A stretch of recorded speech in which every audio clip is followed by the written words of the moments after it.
Hey, Ray, this is Jeffrey Weiss with the Disaster Preparedness Network. Thank you so much for joining us here on this. And depending on what platform you're watching this, please do like and subscribe or tweet or push it forward in any way you can. We'd really appreciate it. And I'm here with Alex. Alex is running for mayor of the city of Los Angeles. How you doing, Alex? Doing great. Glad to be here today, Jeffrey. So you're a young man to be running for mayor. Are you the youngest candidate we have? I am. I'm the youngest candidate in this field, and I'm the youngest mayoral candidate in our city's history. Wow, that's historic there.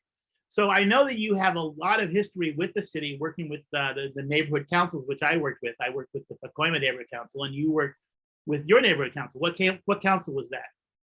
I'm a member of the Echo Park Neighborhood Council. That's great. So I tell our listeners about neighborhood council and what they do. So neighborhood councils are intended to be here in the city of Los Angeles, the closest branch of our government to the people.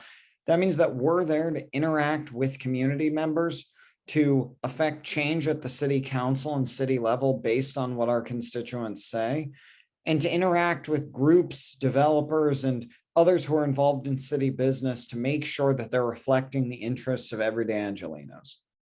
That's really good. And that's a really accurate description. And there are like 95 neighborhood councils throughout the city, right? Yes, there are nearly 100 neighborhood councils that are in this city. It's an astonishing number, but they're making sure that our politics is more representative and making sure that more people's voices are heard. That's great. And so we're here talking about disaster preparedness, and I know that you're an avid rider of the Metro, aren't you? I am. I am the only candidate in this field who does not own a car, who takes Metro everywhere he goes. So that's a big part of my platform, big part of my life.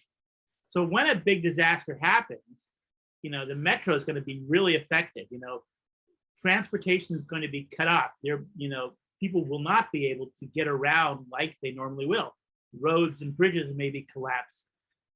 How would you look for ways to help the Metro in helping our Angelenos, get around when there's a disaster? What are you going to do with the Metro? Absolutely. I think that's a great question. And I think we really need to be thinking about how the Metro is prepared for disaster. Because here in Los Angeles and in Southern California in general, I know a lot of us are thinking about the big one and the idea of what's coming up with natural disasters. So first and foremost, it starts with big critical investments in our city's infrastructure. We need to make sure that we are building more subway and train systems, and that we're making those rail systems in a way that is actually built to survive. Similarly, we need to make sure that we are making investments in a way that we need to make sure that we're making those investments in a way that is equitable, that is distributed across the city, to make sure that it's not some communities that are getting all of the money here, that it's distributed properly. But we also need to make sure that we're bringing the experts on disaster preparedness into City Hall to make sure that the infrastructure we're building is actually fit to last, and that we have the emergency protocols in place for when these disasters hit. That's great. And speaking on that, there is the Emergency Operations Center downtown, right across the street from where the LAPD helicopters launch out of, and near where the city county jail is. There's the center, the emergency center that is the core of the LA's emergency response. And I want to know what you're going to do to support those people and that organization and that facility. I think that's an important question. Really, it's critical in my campaign that we support them. It's critical that we make sure there is money in the budget that is being directed toward them. I think the COVID-19 pandemic is a biological disaster. It's not a natural disaster in the classic sense, but it showed us all that when we make cuts to those who prepare us for emergencies, when we make cuts in these areas that we need to be investing in for times of disaster, that there can be dire consequences. So we need to make sure that that important part of our city's government is being supported in the city's budget. And we need to make sure that people are aware of them. One of the things that I've really learned from my work on the neighborhood council is just how important it is to actually get everyday people engaged in these parts of the process. We can't just expect that the government is one thing and we do things that we protect the people, and then the people will hear about it when disaster strikes. People need to be actively involved in being prepared for disaster. The government needs to be active, and there needs to be an open dialogue between communities and the city government to make sure that everyone is prepared for the next disaster. Very, very good answer. I really appreciate that. So talking about that, one of the things that's important I'm involved in, which is the community emergency response team, CERT, which is the grassroots to the community. That's our neighbors responding and helping people. How are you going to support CERT and help CERT to grow and work with the fire department? That's again a very good question. I think that there needs to be more awareness of CERT. We need to be connecting it more to the neighborhood councils. I know in the Echo Park Neighborhood Council, I've been pushing to get us more involved with that program. I think that that's something that neighborhood councils in general can get involved with. And I think, again, it brings us back to this idea of how do the neighborhood councils get involved in our community, because the neighborhood councils are too often ignored by our city's government. And if more people are involved in theirs, then they can be aware of more programs like CERT. They can be more connected to city agencies like the fire department. And so it really just comes back to getting more community members engaged, because a lot of the time we know the financing is already there for these things. And while I will continue to support having programs like this be a budget priority and use my platform as mayor of Los Angeles to support these programs, we also need to make sure that people are involved in their community. People know there's a role in government for them, and that's going to influence them in getting involved with disaster preparedness. That's good. So one of your platforms that you big on is homeless and housing. But in as big a disaster, if I live in a house, if I have a disaster, I can run into my house and my house is still standing and I have a place to be. Homeless people during a large disaster are going to be a management headache to deal, saying in a nice way. How are you going to deal with and support our homeless population during a disaster? I think when we talk about homelessness, we're talking about an intersectional crisis. We're talking about a crisis that is always going to be affecting some of the most and amplifying some of the most marginalized people in our society, especially in times of crisis like this. So really, it comes down to the need to make investments in housing and services now. If we can get people off the streets, if we can get them into buildings that are stable, that are retrofitted, that are prepared, then we're going to make sure that they are actually in a space where they will be safe during a natural disaster.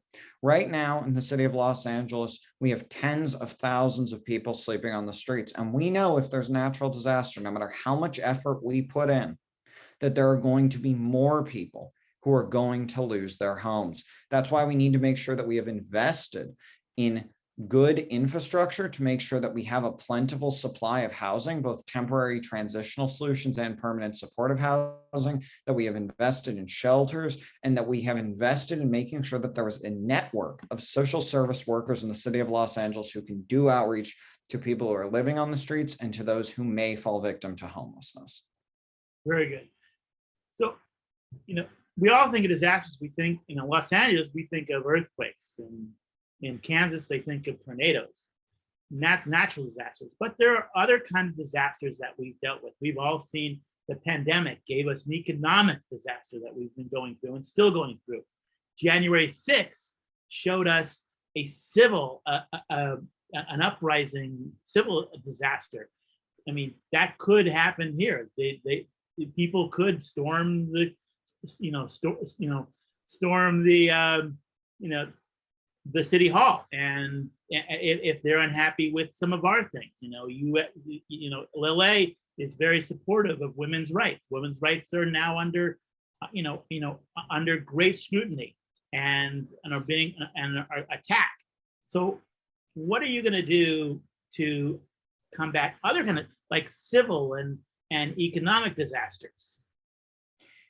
I think that's a great question. I think you bring up something when we talk about things with the risk of civil disasters, especially when we talk about this, we need to be talking about the fact that domestic terrorism is on the rise here in the United States, and that we are seeing threats across the country with things ranging from the January 6th storming of the United States Capitol to the tragedy that happened in Buffalo just a few short days ago, that we are seeing that domestic terrorism is on the rise. And we need to make sure that when we are investing in public safety and policing, that we make sure there is financing to track and prepare for domestic terrorist attacks, to make sure that we are supporting the programs that can actually help bring people away from these things who are on a path toward being radicalized, and that we invest in programs to help get illegal guns off the streets. This is important to me. I got my start partially as an organizer around the topic of gun reform, so that's a very important topic to me.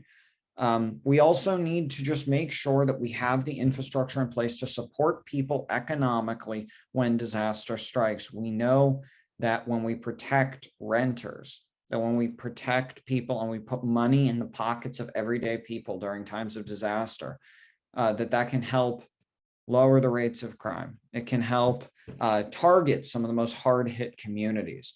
And so that's really going to be crucial, is making sure that the government infrastructure is in place to support people during times of disaster, because I hate to say it, but this is not going to be the last pandemic in America.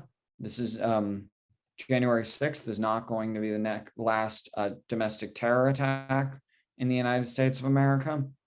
And, the economic crisis and the recession that we saw during COVID-19, that's the kind of thing we see every few decades. And so we need to make sure we make the investments now so that we are prepared for when disaster strikes. Okay, that's great. So you mentioned about economic and so one of the things that we learned during the pandemic is that people were not financially, didn't have the financial backing. They didn't have the savings. They didn't have the support. So when they lost their job, they were without income. And, I, learned early on how to manage money, but a lot of people may not have that education. How are you going to help Angelenos discover how to manage money through savings and manage, so when the disasters like this pandemic disaster happen, it's not as a financial burden on us as well? I think this really starts early. I was born and raised here in the city of Los Angeles. I grew up going to Los Angeles public schools. I think I'm one of many who's going to say that we need more financial literacy programs in our schools. We need to make sure that people are prepared for the life skills that they're going to need to handle money and finances. Again, the mayor of Los Angeles does not have a lot of direct control over education, but we do have the power to provide more things in the budget for these programs and to work cooperatively with the city council and the school board to make sure this becomes more a part of curriculum. And I support making more investments in financial literacy programs and programs that can make people prepared, both for when disaster strikes and for just everyday money management issues. Very, very cool. One of my last questions to you is something that I looked at you were very bullish on, which is police reform. And I want to maybe talk about what your plans are for police reform and then how it relates to disaster preparedness. Absolutely. I am a strong supporter of police reform. I think that the way we do policing here in the city of Los Angeles is broken and it needs to be fixed. Now, I don't think the solution is defunding the police, abolishing the police. The solution is to make sure that the LAPD is held accountable to the people of Los Angeles and make sure that they are actually doing the jobs that they are trained to do. When someone is having a drug overdose, for example, we don't need to send multiple squad cars to deal with it. We need to send an ambulance. We need to send a social worker. When people are in encampments, the first step should not be to send in police to go sweep the encampments. It should be to send in outreach workers and social workers to deal with the issue. And by investing in these alternatives to policing with a small amount of the LAPD's budget, we can guarantee that the officers who are on the force are actually able to deal with the things they're trained for. And that's violent crime. That's making sure that your house is not burglarized. That's making sure that you are safe in the streets of your community. And we really need to make sure also, and this is a critical part of police reform as well, is that people do not feel safe in their communities in Los Angeles right now. They do not feel safe, and they do not feel safe in multiple ways. One is that they do not feel safe because of crime, and we need to make sure that the police are held accountable to policing communities and helping decrease crime. But simultaneously, a lot of folks don't feel safe having communications and relationships with the police. As a result, reform is going to help everyone. It's going to make sure that we're actually putting the resources where our communities need them. And it's also going to make sure that we can help ease these bonds, ease these tensions, and build those bonds between police and communities so that in time of disaster, people can actually work with the police, with the fire department, with other city agencies to make sure that we can actually get through it together. That's great. So I want to wrap up by letting you tell us how we can outreach to you and how we can support you. And then if you're having any events coming up that people can come out and speak with you. Absolutely. We are doing events pretty consistently throughout the campaign. You can learn a lot more details about those on our social media on Facebook, Twitter, and Instagram at Mayor Alex LA. Our website is mayoralex.com. That's where folks can donate and volunteer. We're a fully volunteer, all grassroots campaign running on almost entirely small dollar donations. So that's all very important to us. And, right now, it is the primary here in the city of Los Angeles. Early voting is well underway. I have already cast my ballot. So if you live in the city of Los Angeles, get out there and vote. Support the Alex Gruenenfelder Smith campaign for mayor of Los Angeles. Not just for disasters, but for right here today. What we are seeing on the streets of Los Angeles is a human-caused disaster. And we can change this city for the better, but we can only do it together. So join me at mayoralex.com and follow us on social media at mayoralexla. Thank you so much, Alex. We're going to put all that information down on the note field. So if you didn't get that, you can go down to the notes field and you'll see all of Alex's social media links. We'll have that down there. We really appreciate you coming on board and talking with us on this new little exclusive little thing we're doing. We're going to be interviewing a number of different mayoral candidates and some other candidates for other offices, all the way up to governor, who are going to be talking to us about disaster preparedness and how you can prepare. It's very important that you prepare. And like Alex said, the most important thing you can do for this election is vote. It doesn't matter who you vote for. If you want to vote for Alex, he's a great guy. You'll have, but the most important thing is to get out there and vote. Voting in LA is very safe, and it's organized, and you are supported here. You will not be intimidated in LA. We are here to support you, and I encourage everyone to go out and vote. If voting right now, you can vote. If you haven't got your ballot, your absentee ballot, there are plenty of poll places that are open. So get out there and vote. Thank you so much, Alex, again for joining us. Please remember to like and subscribe or tweet or forward anything that is, depending on the platform that you're watching on this. And I appreciate it. Thanks, Alex.